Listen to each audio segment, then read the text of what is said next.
Thank you for this honor and the privilege to be here with you on this historic day. If we and our children cannot see ourselves in the architectural design around us, then we subconsciously remain visitors to the only corner of the world that God has given to us. Europe we visit, but Africa we live in. We must never underestimate the psychological effect of foreign occupation. The occupiers seal their conquest. They seal it with their language. They seal their conquest with signage. They seal their conquest with images, statues, art, and all of which is the deliberate, ongoing miseducation of us, the conquered, and the obscuring of our memory and identity. Food on the table of a people who have lost their land, who've lost their identity, who have lost their culture, who have lost their language, etc., will never and will not answer their deepest quest and their deepest longings for freedom. To equate black pain with poverty or lack of food is to reduce black people to an animalistic existence of eating, defecating, and dying.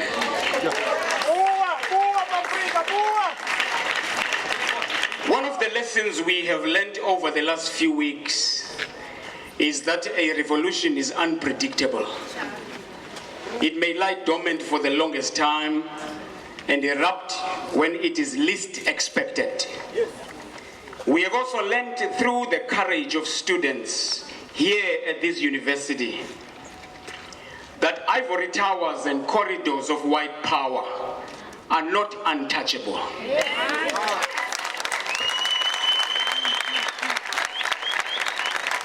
Now, the heroic act of Tumani Makwele, which sparked a tidal wave of solidarity from UCT to Oxford University, from Rhodes University to Columbia University. This act has helped demystify colonial enclaves of white dominance, all disguises of white power, and the preservation of white privilege must fall.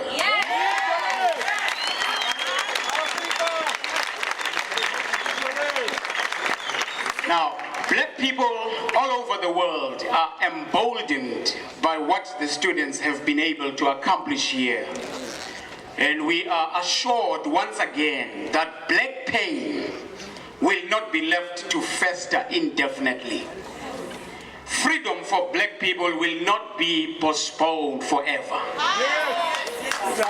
Black pain, whether in those rat-infested hellholes we call townships, or in academia, all its many dimensions and manifestations, it is a direct consequence of white power. There can be no healing of black pain without the dismantling of white power. Now, this victory is for Chantel Hoffman, who was called the Kefir and shocked with the taser device in Hartfield on the 3rd of January 2015 by a 22-year-old Talana Joe Hazemer. This victory is for the 52-year-old Manenberg cleaner, Delia Adonis, brutally attacked and racially assaulted by 5 white boys. 19-year-old Che DeMatos, 19-year-old Aaron Mack, 20-year-old Michelle Tanner, in front of her son. This victory is for the 44-year-old Cynthia Johnny, the domestic worker who was attacked by Tim Osring. This victory is for the 22-year-old Muhammad Mukungwa, shamboked by Jan van Tonder in Claremont while on his way to work, simply because he is black and therefore looks like a criminal. Well, there are those who say we are exaggerating our pain. They say so because we have not yet told the story of black pain in an uncensored way. Today, with the falling of Rhodes, we are telling our story. We are revealing our scars. We must raise our voice today and tell our story. Lest the world forget about us. Lest we be buried in the books we did not write ourselves. Ours is a story of resilience. Ours is a story of hope and despair. Ours is a story of faith, foolishness, and superstition all together. It is a story of belief and a story of disbelief. Ours is a story of life. It is a story of death. The world must know how we have survived years of servitude. The world must know how we have remained scarred by the white power structure and the preservation of white privilege. Our entire existence has been altered in ways words cannot say. We have a message and we have a story to tell. It is our story. If we must be the ones who tell it. Tell those who collect stories that this is our story.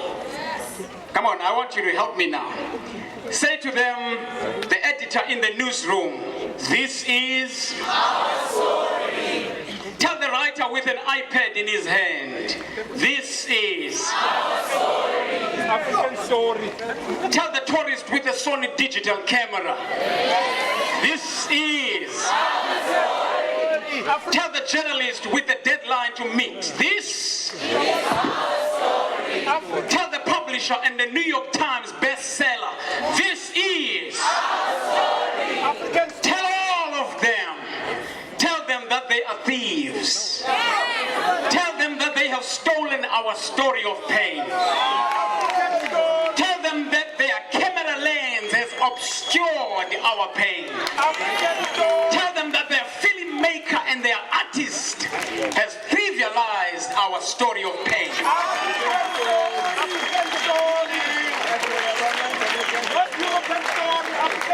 But our collective voice is returning.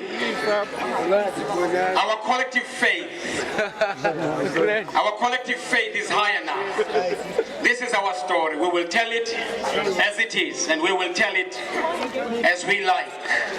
Finish what you have started. Children of Robert Magaliso Sobukwe, finish what you have started. Children of Robert Mugabe, finish what you have started.